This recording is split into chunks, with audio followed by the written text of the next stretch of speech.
activité, alors celle-là, elle est à la fois stimulante et fatigante. Ça peut peut-être préparer à un bon soleil. Marie-Claude, ça vient des États-Unis, ça devient de plus en plus tendance. C'est donc la tendance du jour.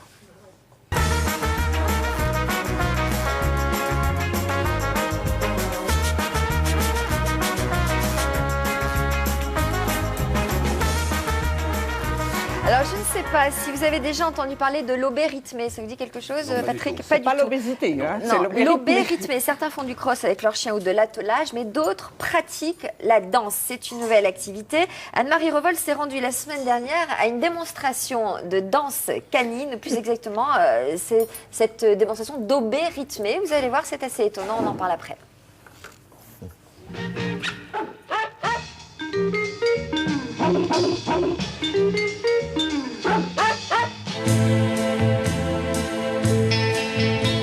Je fais de l'obé rythmé en fait depuis environ 4 mois. J'ai découvert cette discipline complètement par hasard sur internet. Et pour moi honnêtement c'est vrai que c'était un défi parce que c'est vrai que dans cette discipline on a tendance à voir beaucoup de petits chiens. En plus bon c'est un dog allemand, catégorie des molosses, il y a une très grosse puissance.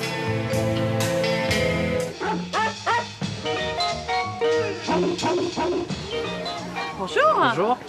Seriez-vous intéressé par l'obé rythmé? Tout à fait, je vous ai vu faire une petite démonstration, ça a l'air assez intéressant, mais je ne sais pas si ma chienne, Sacha, elle a 4 ans. 4 ans, ça n'a pas d'importance. Tous les chiens peuvent faire de l'obé rythmé. Si on respecte son chien, si on ne fait pas des figures, disons, qui peuvent blesser, on peut tout faire. D'accord. Ah bah écoutez, venez essayer. Hein? J'allais vous demander. Ah bah c'est bien, bah je suis contente. Allez-y. Est-ce qu'il y a du contact avec vous? Oui, beaucoup. Parce que ce qui est important dans l'obé rythmé, vous verrez ce qu'on apprend à tous ces chiens, c'est déjà le contact et le toucher. D'accord. Le contact, le chien doit constamment vous regarder. Quand vous travaillez, le chien est sur vous. En fait, le chien, c'est comme si vous admirez. Et vous, vous faites de même. D'accord. Et vous avez le toucher. Le toucher, c'est pour leur apprendre à faire des figures. Alors moi, je travaille avec de la nourriture. D'accord. Vous voyez? Donc, je peux vous en prêter. Choisissez de la nourriture qui était très appétante. D'accord. Dès qu'elle vous fixe, oui, c'est bien. Et vous récompensez. D'accord. C'est bien. Ça. Voilà. Alors, soyez joyeux. Ok, d'accord. Hein? Mais est-ce que vous arrivez à obtenir quelque chose du chien sans récompense? Ou c'est une sorte de trahison? Non, c'est très difficile parce que le chien sans être récompensé, c'est comme quelqu'un qui va travailler sans être payé.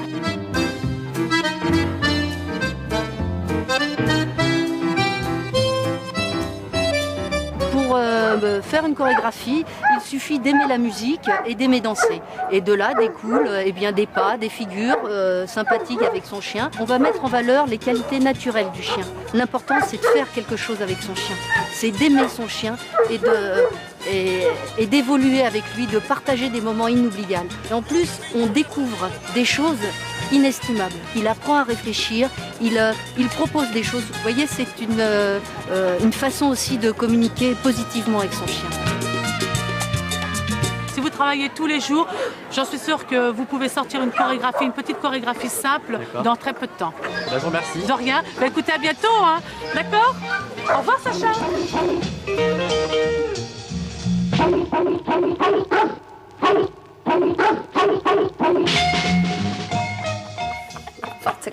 Alors, c'est sûr que si on danse avec un chihuahua, il faut faire attention à ne pas lui marcher sur les pieds. Ça peut lui faire très très mal. Ah, chacun son chien, effectivement, chacun son choix.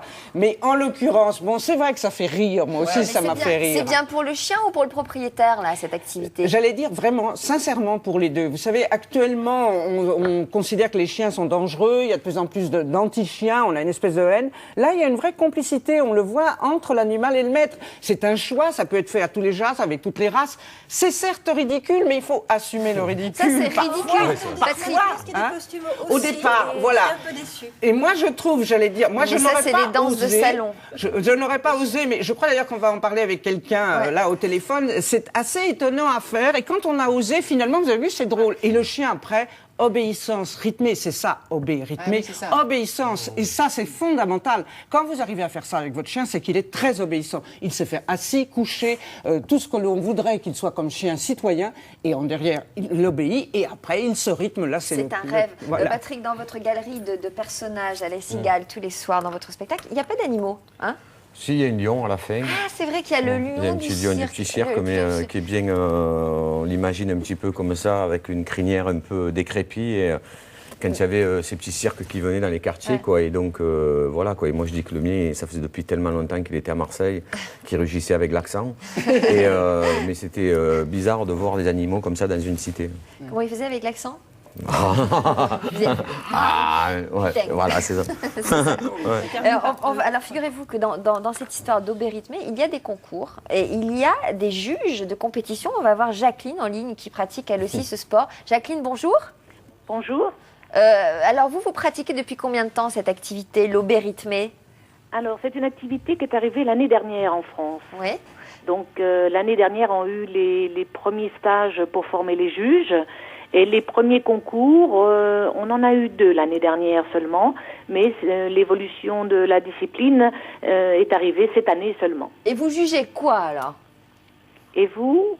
Vous jugez quoi, vous, les figures, l'obéissance? Comment ça se passe? Alors en fait, c'est un peu basé sur les mêmes règles que le patinage artistique.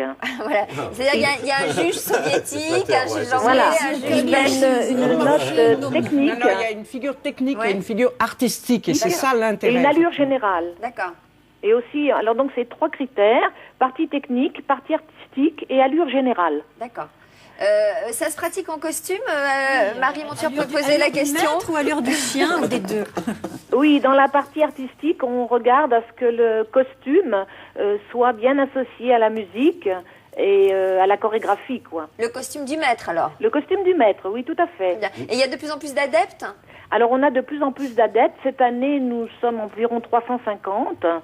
Et nous espérons avoir donné le goût à l'ensemble des gens qui ont des chiens et qui veulent s'amuser avec leurs chiens. Est-ce qu'il y a une race de chien qui est plus gracieux ou qui est plus talentueux ou on sent un tempérament d'artiste derrière? Excellente question. Alors, il y a des races plus adaptées comme dans tous les sports. Mais bon. Par Le exemple? lévrier afghan, avec ses grands poils qui pendent.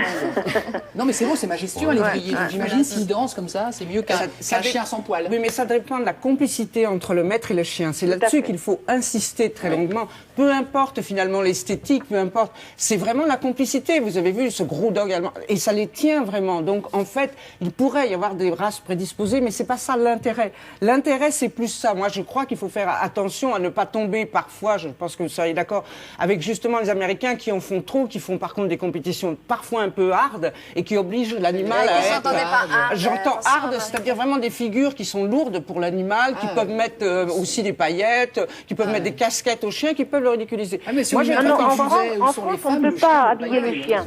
D'accord. En France, elle me dit, Jacqueline, qu'on n'habille pas les chiens. Voilà, On va pas voilà. jusqu'au Et c'est ridicule. là que c'est formidable. Et Quand les ça chats, reste alors comme ça. Alors, les chats, soyons honnêtes. Il y a ce qu'on appelle maintenant la cat agility. C'est assez délicat. Bon, en l'occurrence, vaut mieux avoir une croquette, vaut mieux La avoir un chat cat très très agility. jeune. Traduction. Et puis un grand tunnel, et il va apprendre à passer. Il va apprendre quand il veut. Hein. Sa Majesté le chat fait vraiment ce qu'il veut. Mais enfin, on juge l'agilité du maître à rattraper son chat. C'est surtout, bon, on le sait, le chat va vraiment faire absolument ce qu'il veut, mais au moins, là, une fois de plus, vous savez, il y a les arbres à chat, il y a des tas de choses, ça occupe les animaux, ça évite toutes les anxiétés de séparation, tous les soucis qu'ont nos animaux. Donc, ma foi, pourquoi pas? Faut pas plus de 10 minutes pour un chat, 15 minutes pour un chien. Après, il s'agace franchement. Vous pouvez avoir des chats très doués, ça commence aux États-Unis. Non, non, là, c'est cat agility. La danse avec le chat, entre nous soit dit, c'est plutôt quand, vous savez, le matin, vous ouvrez la boîte et qu'il est entre vos pattes et que vous cherchez désespérément à arriver à la boîte avant lui. Mais ça, c'est involontaire. Voilà. Danse avec les loups, ça se fait aussi. Exactement. Merci Jacqueline. On donnera les coordonnées de cette activité pour ceux que ça intéresserait de nos téléspectateurs. Mais je vous dis, sincèrement, c'est vraiment une base formidable pour l'obéissance des chiens, car on sait que maintenant, il y a 20% de chiens dans moins en Paris. Il y a maintenant, c'est le chat qui monte. Et ce sont des solutions avec l'agility, avec d'autres disciplines. Merci beaucoup, Marie-Claude.